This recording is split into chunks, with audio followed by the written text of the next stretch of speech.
So I saw Big, Bold, Beautiful Journey today. I'm going to get the seizure warning right out of the way because, honestly, I'm not even sure if this film was actually worth seeing in theaters, but if those of you who are curious, who do have issues with photosensitive epilepsy, this film should be considered relatively safe, since there isn't really a lot of major flashing lights or sequences that give me concern. So, consider it relatively safe. Same disclaimer, not a doctor, just a guy trying to be mindful of these things. And now on to the review proper. This has got to be one of the most frustrating films I have ever had to sit through. And I saw this at a matinee. I mean, it's so disappointing because I wanted to like this movie. I mean, it had a very good, interesting visual style. The music is by Joe freaking Hisashi, which that blew my mind when I saw that in the end credits. But as it's presented here, like, the concept sounded interesting, but the film fails in execution. And honestly, very obvious product placement aside, I think the biggest problem here is that we're not really given characters with our two leads, played by Colin Farrell and Margot Robbie. We're basically given mouthpieces, because the film, almost very early on, comes right out of the gate with its themes, where the dialogue that's presented doesn't feel like something that's coming from a character, but it feels like the film is constantly trying to spell out the point of its story, and it does it in a way that feels very patronizing and insulting. I don't know how else to describe it.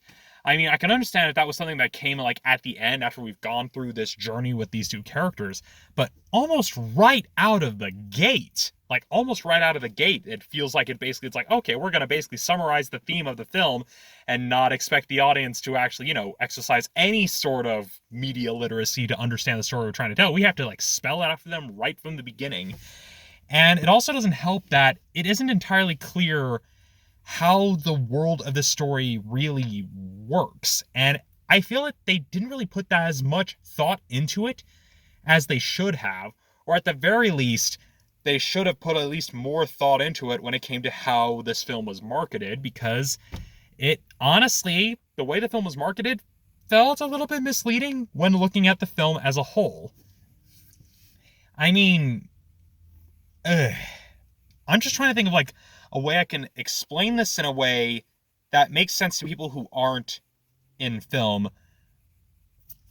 Here's the best way I can describe it. It feels like the people who are writing the script had a lot of lines they really, really wanted to keep.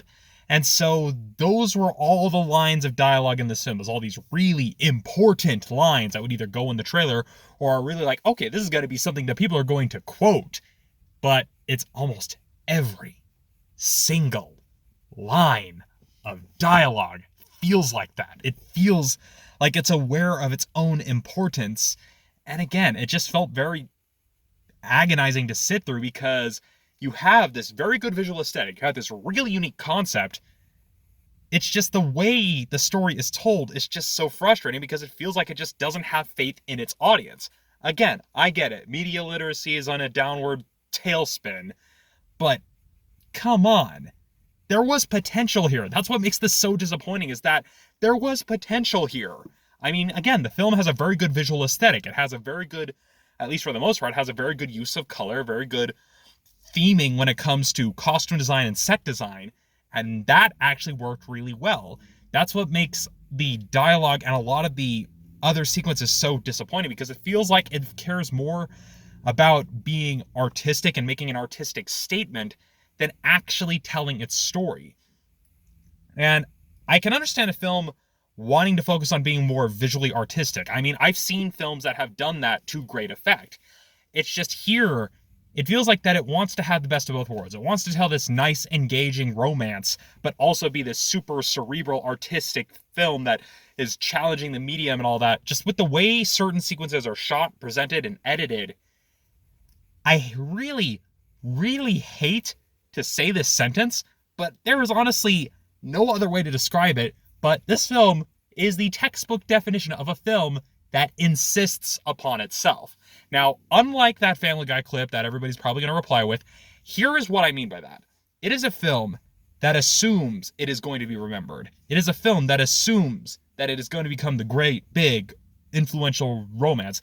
It thinks it's the next love story. It thinks it's the next Mad About You. It thinks it's the next big, like, it thinks it's the next Notebook. It is so confident that it is going to be the next big referential romance story that it just feels like with every line of dialogue that it's like, oh yeah, this is what is going to be remembered. This is what's going to be referenced. This is what's going to be quoted.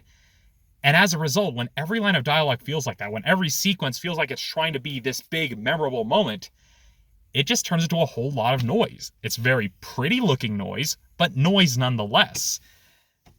I haven't felt this angry about a movie in a while, but that's because I wanted to like it. It had such a good premise, such a good visual style. I liked the use of color.